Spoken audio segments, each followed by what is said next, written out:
Assalamualaikum warahmatullahi wabarakatuh. Pada kesempatan kali ini kita akan membahas tentang zaman kejayaan Islam pada dinasti Abbasiyah. Zaman kejayaan Islam atau Islamic Golden Age adalah suatu masa di mana peradaban Islam menghasilkan banyak ilmuwan dan para filsuf hebat yang berkontribusi besar terhadap perkembangan teknologi dan kebudayaan. Pada dinasti Abbasiyah, khususnya di bawah pemerintahan Harun al-Rasyid dan al-Ma'mun, dunia Islam mengalami kemajuan di berbagai bidang seperti ilmu pengetahuan, sains, dan budaya dengan kecepatan yang sangat pesat. Di sekitar abad ke-8, bangunan bersejarah bernama Bait al-Hikmah yang dalam bahasa Indonesia kita kenal dengan Rumah Kebijaksanaan atau House of Wisdom selesai dibangun. Bangunan ini menjadi pusat studi, perpustakaan, sekaligus universitas terbesar yang sangat berpengaruh bagi perkembangan ilmu pengetahuan dunia di masa dinasti Abbasiyah. Tahukah kamu bahwa zaman kejayaan Islam ternyata lahir dari berbagai faktor yang saling terkait? Pertama, pada zaman tersebut, seluruh umat Islam bersatu dalam satu kekhalifahan tunggal sehingga memiliki pengaruh yang sangat kuat. Dinasti Abbasiyah memiliki pengaruh yang sangat besar dalam bidang ekonomi dan perdagangan, di mana para pedagang-pedagang sampai ke seluruh penjuru. Kedua, mereka dipimpin khalifah-khalifah yang menjunjung perkembangan sains, logika, dan rasionalitas. Mereka juga turut menjaga kemajuan ilmu pengetahuan serta berkomitmen dalam membangun toleransi antar umat.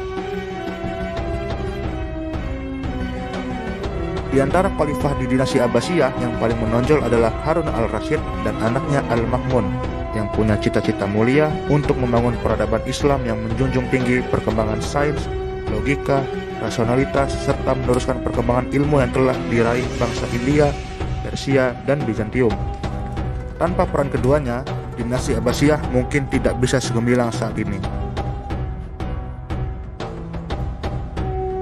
3. Salah satu penyebab kejayaan umat Islam adalah keputusan untuk memindahkan pusat pemerintahan dari kota Damaskus ke kota Baghdad. Saat masih di kota Damaskus, ilmu pengetahuan Islam mendapatkan banyak pengaruh dari ilmu pengetahuan Yunani dan Romawi. Setelah pindah ke kota Baghdad, ilmu pengetahuan Islam memperoleh tambahan lain seperti ilmu pengetahuan Persia, India, hingga Tiongkok. Kenyataan ini tidak terlepas dari letak geografis Baghdad yang lebih strategis dibanding Damaskus, yang memungkinkannya menjadi pusat perdagangan internasional karena letaknya di jalur sutra.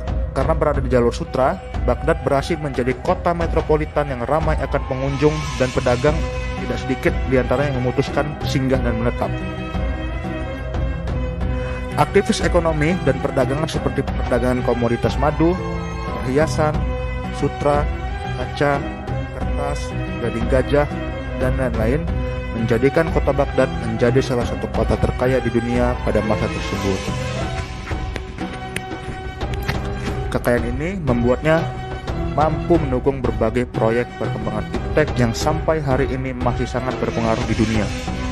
Melalui interaksinya dengan Tiongkok, baik melalui perdagangan dan perang, dunia Islam memperoleh akses terhadap teknik pembuatan kertas dari Tiongkok yang nantinya akan mempermudah proses penyebaran ilmu pengetahuan.